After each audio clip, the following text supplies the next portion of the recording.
I'm Philipp. I'm a game designer. I started working in mobile 5 years ago. Then after 2 years, I went to work on console games. So I have lots of free-to-play experience. So my first titles were like hidden object games, management games, and then I went to Jaeger to work on like the real games with explosions and spaceships and all of that stuff. And then after some time, I went back to mobile. And some of my colleagues and friends from Jaeger asked me, like, why are you doing that? Why are you leaving real games to go back to do mobile games? And my reason was that I had the chance to work on something really new, something that can change the way that we play games, which is context and location-aware games. Let me explain you what I mean with this. This would be a definition. So context-aware games are games that are enriched by the real world. So anything that we can get in the real world, anything that we can obtain from you as a player, like data, we can use to create gameplay. So a very common used example for this is just the location. So if we know where you are as a player when you're playing the game, we can put you on a map, and we can put the streets on the map, and we know basically where you are in the world. But there's also tons of other information that we can put there. So if we know where you are, we also know on what elevation are you on right now. We know what crime rate does this place have in which you are right now. There's so much data right now about any given place, and it's just increasing. And it's really easy actually to tap into this pool of data. We know what kind of terrain you're on. Are you on a river? Are you in a forest? Are you in a parking lot? What kind of street are you on? This is all data that we can use to create interesting gameplay. And there's even more. So this was just the location-based data. There's also things like, well, the time of the day. Is it night? Is the sun shining? Is the moon out? What's the current season? Is it winter, summer? What's the weather? What's the weather tomorrow? What's the humidity? Is there wind right now? Maybe you want to fly your virtual kite because the wind speed is good enough. What's the moon phase? So this is all information that is given for a player at a given point in time, and we can create games to use that. There's also an AR aspect to all of this, so we can use AR technology to feed even more information about your current surrounding into the world. But we're not technology-wise really there yet to really recognize objects randomly in the world, but I think we might be quite soon. And then, yeah, AR can also be an interface between the real world and the game world. But AR is not everything. So all of this data going into the game is what can create context-aware gameplay. The games I'm going to talk about a lot in this talk are games like, obviously, Pokemon, the new Jurassic World game. There's a new Walking Dead location-based game. And also partly the game that I'm working on, which is called Farmstead. It's basically imagine Pokemon Go meets Heyday. So you create your virtual farm in the real world. So to explain why this is so powerful and why this is so cool and new, I want to start with talking about the Magic Circle. So the Magic Circle is a place that is created as soon as we start playing a game. It's a place that has its own rules. It's a place where we believe in things that ultimately don't matter, and that's why we play games. We start the game, and it's there, and we're in it, we're immersed, and we're stepping into the Magic Circle. So there's different rules, all the fiction is there, and once we go out, it's gone. In the past, this was quite simple. Turned on the game, the screen, you saw the music playing, or you heard the music playing, you saw the title screen, and you got sucked into the world. You started interacting with the game builds up in your head, it becomes part of your reality, you're existing in both places at the same time, and you have your experience, and when you turn off the game, the Magic Circle, it's gone. You're in the real world again. And then this happened. Like MMOs and persistent worlds, where when you turned off the game didn't go away, it's still there. So it's harder for us to actually disconnect, because it's always there. I wonder what's going on in my virtual world right now, and you have this incentive to basically to go back, because it just doesn't go away. So with those games as a service and persistent universes, the those two worlds are blending together. So the game world is reaching out into the real world, and the real world is blending together with the game world. Those boundaries are not as clear anymore, especially with games as a service and free-to-play, which are basically games that never end. This becomes more and more blurry, this line. And this is right where those contextual games fit in.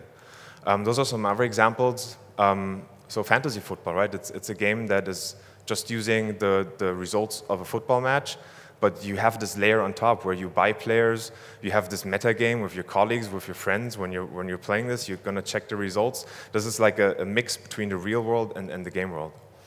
Then there's geocaching, a game where you just find things in the world, but you turn it into a game. So why those contextual games are so powerful is because of how digital products in general work. There's this model, the hooked model, which explains why we keep on doing these things. So we start with an investment. In this case, it would be us playing the game. We're spending time, we're connecting, we're making progress, we're doing all of these things. At some point, we will close the game and go back to the real world and bother with our real things. But something will trigger us to come back to the game, whether it's, oh, it's just the time of the day where I play, or it's me talking to a friend. Something will make me play this game again. And then we start the game, we come back, and then the game will give us something in return. So in an MMO, this might just be my guild friends just greeting me. It's like, hey, nice that you're back. How was your day? That's a reward. Or it might as well just be a daily login bonus. But any of those things are things that make us feel good when we come back to the game.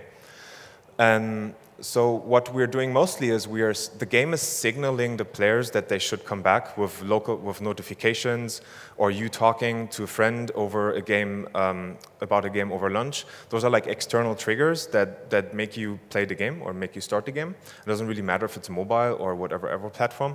And what we get with contextual games is that these triggers are in the world. So if the weather changes, this might be a reason to check the game, because there might be relevant gameplay things happening there just because it's raining. If I see a landmark because I know that you're in a certain location, oh, maybe there's something special I can do here. So the real world becomes this place full of triggers that are potentially interesting. So what we're doing is we're creating the second layer to the world. And this is kind of as close as we can get, I think, to the player's reality as a game. Because it's not just a magic circle existing somewhere, it's always with us, no matter where we go. So yeah, the game kind of, the world becomes like the game, and the game becomes the world. They're closely interconnected. This is very powerful, but also, as we know, with power there comes responsibility. Because we're not just creating the game as a self-contained thing, we're also changing the way how players interact with the game, with games in general, and how they interact with the world. Because if I put gameplay elements somewhere in the world and people want to go there, this changes their behavior. And that's powerful, but it's also kind of dangerous, or it can be dangerous. So people might not like it, right? We're creating points where people are drawn to, and we create crowds. If our game is more successful than we anticipated, this can actually create real-world problems. Or people walking outside somewhere, and they stop caring about themselves because they care about the game more. Like, those are kind of new risks that we have to design around. And this is the start. Like, we put a warning into the game, which is already nice. But I think it's also, it should inform how we build those systems and where we put the content and how we ask players to interact with the game to realize or to take care of this responsibility. So I want to get into how we can actually design those games in a meaningful way. I think the biggest challenge right now is that we are, with location-based games, creating a new way of playing games. It's something that not everyone is comfortable doing. And this is also, I think, the reason why other location-based games we have right now have a big IP. Because we're asking for a lot, not time, not money, but like actual effort, like going somewhere and interacting with the world is a huge thing compared to any other casual game. And I think to overcome this burden, that's kind of the biggest challenge. And if you don't have a huge IP to draw on the players and to get them over this initial like hump, then I think we need to kind of be smart with the design. So those are the 4 areas I want to cover for the design. Let's just start right away with setting expectations. So you might be familiar with this. This is a retention curve. So on here we have days. This is number of players that come back. So the longer the time goes on, the less people will come back. And this, for location-based games, the problem is that if you don't know what you're going to expect when the game starts, you might be very disappointed, or you might not. If you didn't expect it, and if this is not your type of thing, then you're just gonna churn. You're not gonna come back. So at every step of your funnel, whether it's marketing, whether it's your app icon, if it's your game name or your marketing material, or even your loading screen, everything should be crystal clear that, dear player, in this game, you play differently. You're gonna walk. You're gonna interact with the real world. Because if this is not clear, if they expect from our farming game that this is just a farming game, and then they discover, oh, what, I need to walk, they're going to go. And that doesn't look good in those KPIs. So think about every step in your funnel and how you can make it clear that you're a location-based game. This seems to be like the convention now. Just put this icon everywhere, and that's already a good start. The next topic is onboarding and accessibility. So this is dealing with the problems that are going to happen once the players actually start playing the game. Because we don't have known gameplay that players can just relate to. It's not like a genre where players kind of intuitively know what to do. This is why we need to be really careful on how to onboard them. And there's also technical challenges, like, yeah, you need to activate, you need to give permission to the app, you need to activate location, and the game needs to handle those cases, and it should be clear to players, why should I do that? Even though you made it perfectly clear that they have to do it, it's still nice to actually handle it. Pokemon Go doesn't really handle it, probably just because they're Pokemon and they don't need to. They have tons of people playing it. But yeah, I think there's nicer ways to actually implement this. And also just reinforcing again and again, now player, it's time to walk. You did the tutorial stuff, now you need to go outside. Making this clear, super important. One of the biggest issues is content. You're not in control of your content anymore as you might be in a different game. So this player is complaining that he doesn't have any supply drops in their yard, but other players do. Well, that's unfortunate, but that's probably, you cannot have supply drops for every player in every game yard, in every yard, because then you're taking away any incentive to actually walk and do things in the world, right? So we have to deal with those cases that the content is not perfectly balanced and that players will just have to walk. If we shouldn't compromise on that. But there are different ways to create content. So for example, in Jurassic World, I believe they use the new Google Map API. In Walking Dead, they've implemented something custom, so they divided the land into sea and land masses, and then they use population density algorithms to determine where certain content goes, which is pretty smart and elaborate, I think. Then this is Ingress, which is kind of the technological predecessor of Pokemon, so they built this game as a proof of concept, and they're crowdsourcing their content. So players can submit locations of their surrounding. They take a picture and say, here, this is an interesting spot. And then the Niantic, the creator of this game, approves those things, and then this is how content gets into the game, which is also a way to make sure that stuff is kind of equally distributed. And with the farming game, we're doing an intermediate thing where we basically use map data, and we use real-world locations and turn that into gameplay locations.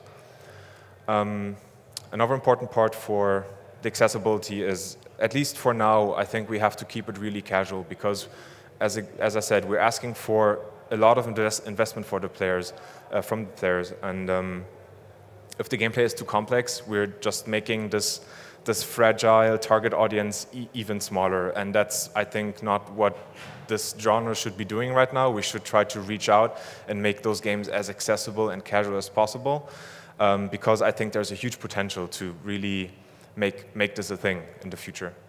So for actual gameplay, we have the chance to actually make this true, right? In the past, those kind of images, I've seen them a lot, but now we can actually do it. We can make you a hero in the real world as you play the game because those two layers exist at the same time. So Pokemon uses weather. It makes sense with the fiction of the game. They're a game about going into the world, into different areas, and you will find different Pokemon based on the weather. It makes sense. This one I really like. It's from the Walking Dead game, where the game works that you go outside, you rescue survivors from zombies by shooting them. You take the survivor, and then you drop them off at a shelter. And then there's a leaderboard down here, so you can actually become the local hero of your zombie apocalypse, which is super cool because, like, there's how many players are playing in your area? I don't know, like 1, 2, 3, 4, 5, something in that area. It won't be more, but you can be the best locally. You don't need to compete with the whole world. You don't need to be diamond, platinum, leather. You can already be the cool guy in your neighborhood. Then Pokemon is doing something really nice. With friend gifts. So you go out, you find items in the world, and sometimes you randomly get a friend gift. And this gift remembers where it's from. So if I go to my friends list, I select a friend, I can choose what gift am I going to send to this person. And it's so simple, but it's so powerful because it already tells a small story. I will choose which one I'm going to send you because it remembers there's this picture, there's the name, I tell where I was. So depending on who I'm sending this to, I might choose a different image. And this is really not, this is a very simple but like powerful way to connect the actual world with gameplay. Making the world react to the surrounding is also, I think, something we have to do just to make it clear that this game is connected with the real world. So in our game, the avatar gets a small umbrella when it starts raining. It's not super complicated, but I think those small things will add up to create this, to merge those two layers. AR is right now mostly a gimmick. I guess this might change in the future, especially if we start to become better at recognizing objects in your surrounding. But right now, AR is mostly optional, which I think already tells everything for now, because it's just kind of an obstacle that players have to overcome, and it doesn't have a super clear gameplay impact right now, but I don't see why this shouldn't change in the future. Monetization is actually not that different. You will need your sinks, you will need your economy, you will need something players will spend money on. Right now, those are mostly consumables, but I guess that's because those games are so casual that they don't have elaborate economies. We're trying to do something hybrid where you build up your farm and you also have upgrades and timers and things like that. So we're really experimenting to what works. What most of these games don't do is to say you walk or you pay. I don't think this works. This is basically like saying, oh, pay us $5 to win your level in Candy Crush. You shouldn't compromise your core gameplay for the sake of monetization. So you shouldn't also do that in location-based games.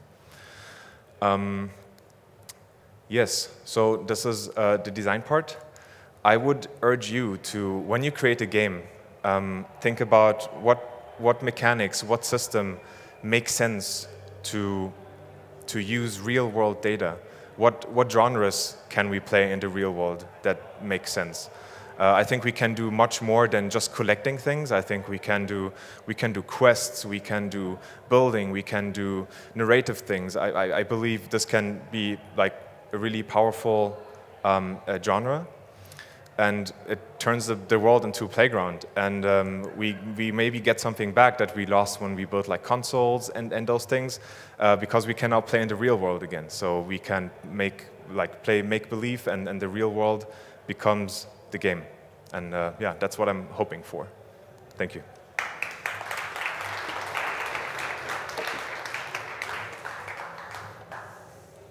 Thank you, Philip. We still have a couple of minutes for Q&A, so if there are any questions, just wait for the mic. Your name and your question, please. Hi, I'm JP.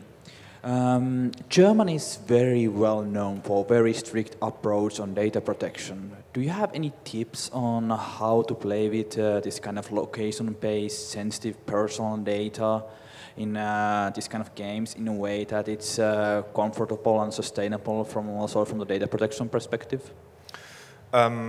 So we don't use more data than we already get from the Google or the APIs that we're working with.